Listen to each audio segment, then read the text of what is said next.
what I call a deputy hat. You can really feel the authority flowing out of it. And you know what? I think with such fine handiwork, you might have just improved your chances of becoming our next deputy. The ceremony is tomorrow in Myrtle Square at 9 a.m. sharp. Don't be late.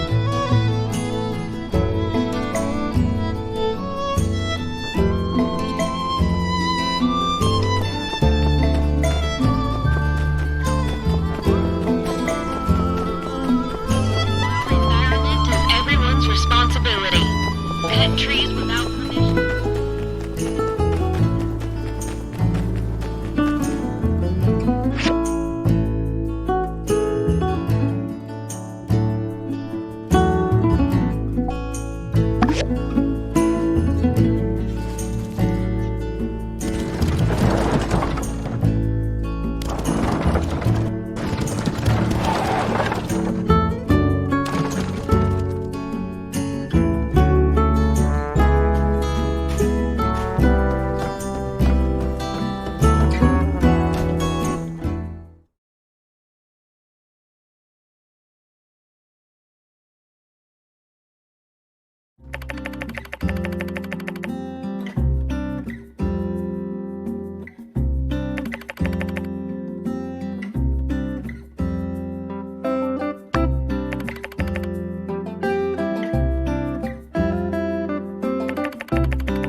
He and Sandrock. And without all of you giving it your all, Sandrock wouldn't be the safe and secure place it is here today. Nevertheless, there's still one who stands out among the rest. One whose tireless dedication to law and order has earned them the right to call themselves Deputy of the Sandrock Civil Corps.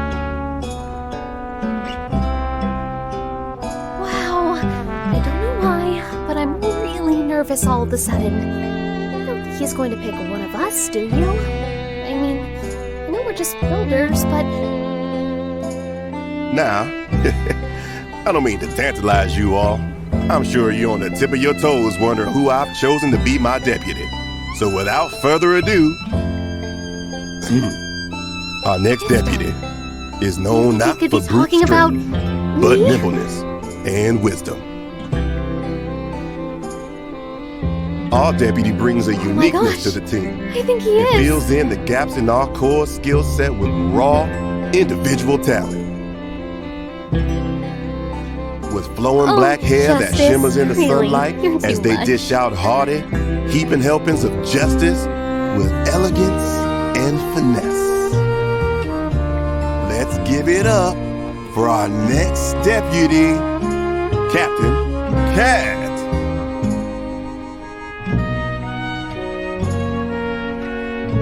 What the cat? Yes, I thought I caught the most Captain. mice.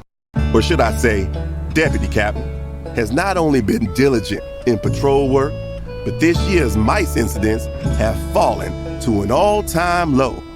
Yes, there really is no question that Captain is the most deserving of this title.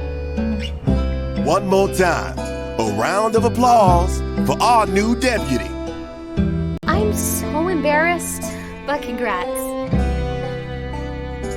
Congratulations, Captain.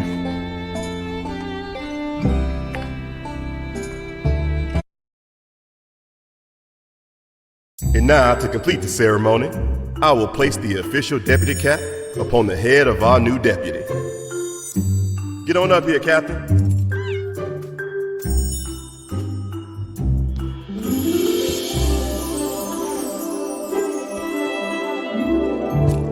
Everyone, keep giving it your all out there.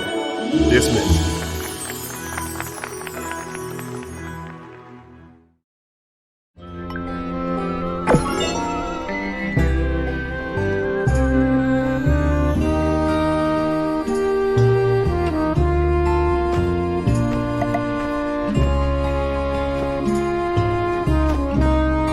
Sorry, pal. It just wasn't your time.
Well, this is a surprise. I predicted the Civil Corps would show up any minute now to rescue me, but I didn't expect them to send some random individual. Nevertheless, you're here now. Proceed with your extraction plan. I won't complain. You do have a plan, right? Wait. By the look on your face, perhaps you're not a rescuer, but a fellow prisoner instead. Oh. Okay, well, you can join the club and sit over there while we wait for the proper authority to appear. Hold on, I recognize you. You're the new builder. Perhaps we don't have to wait. With my intellect and your logistical aptitude, there may yet be new possibilities to extricate ourselves from this predicament. Let's look around this area to see if there's anything we can use to escape, relics or otherwise.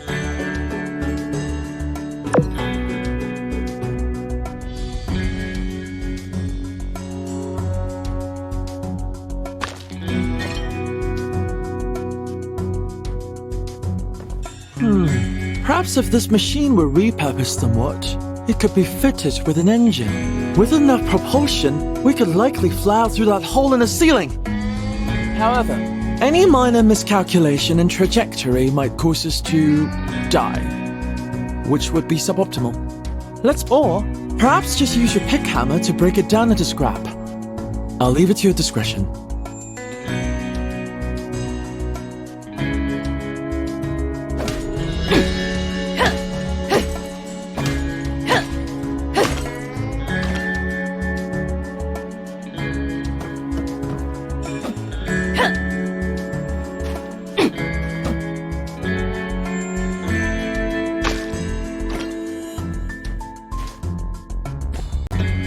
Wood, stone, metal, scraps. These things are useful to you, are they not, Builder? I must admit, I find using such basic components to solve our predicaments somewhat inelegant. Regardless, Builder, I recommend you collect these materials. They may prove useful in our journey to the surface.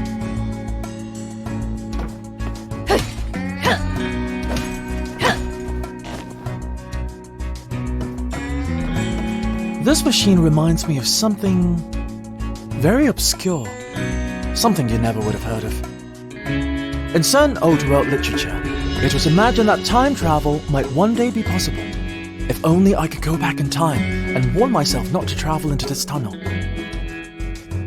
I could also tell my past self that you'd be falling down here around this time, and then sent myself to rescue you, solving this entire ordeal. That is, in my past wishful thinking, I'm afraid. Also, the fact that I did not meet myself before falling in here means that I do not uncover the secret of time travel on this particular timeline. Or is there a reason I would have allowed this to happen? In any case, this machine would probably do us better as scrap. Can you break it down with your pick hammer?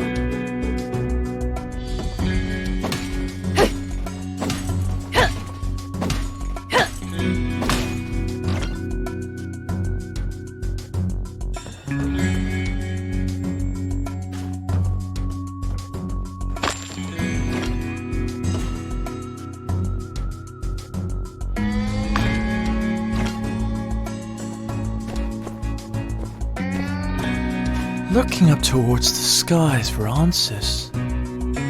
That's entirely the reason I'm in this predicament in the first place.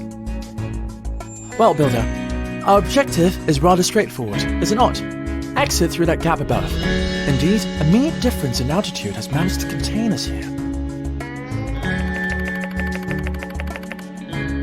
Pay me no mind, Builder. Complaining won't improve our situation. I suggest we continue looking around.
using the environment to bridge the gap between us and that opening up there.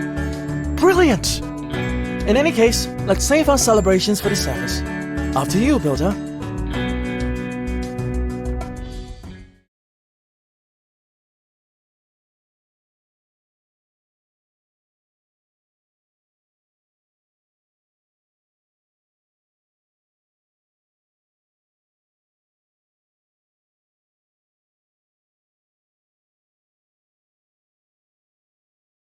Finally! How serendipitous that you were the next to fall into that cavern. The potential benefits overwhelmingly outweighed the risk involved. According to Civil Corps survey reports, I deduced the likelihood of uncovering a usable equatorial mount in these rooms to be upwards of 99.9%. Unfortunately, despite my in-depth and thoroughly digestible explanation, none of the Civil Corps members were able to comprehend the significance of an equatorial mount.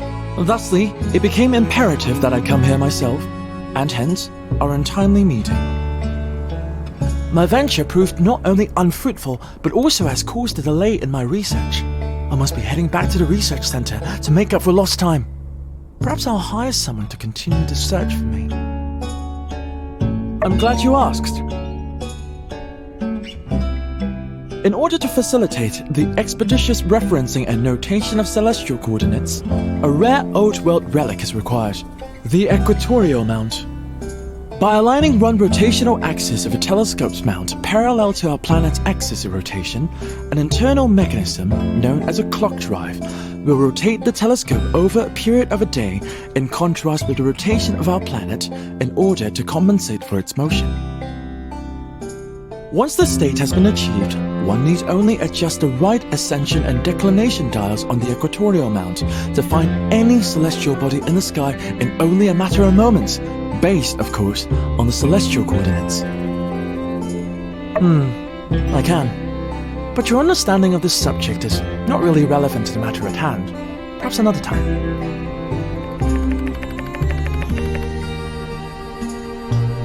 In any case, I must be going. I will find some way to seek out an equatorial mount at a later date.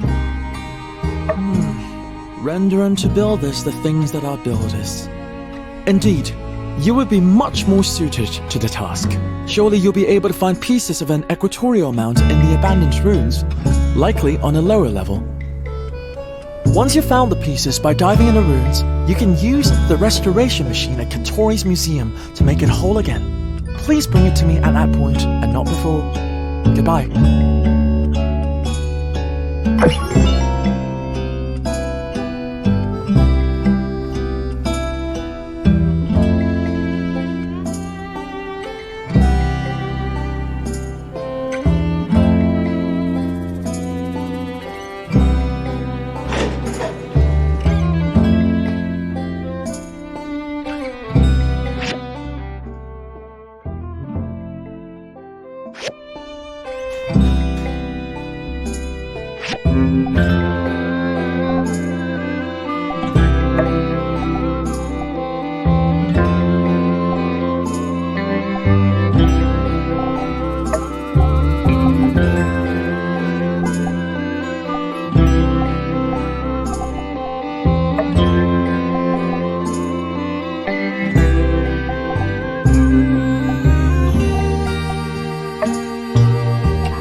Bye.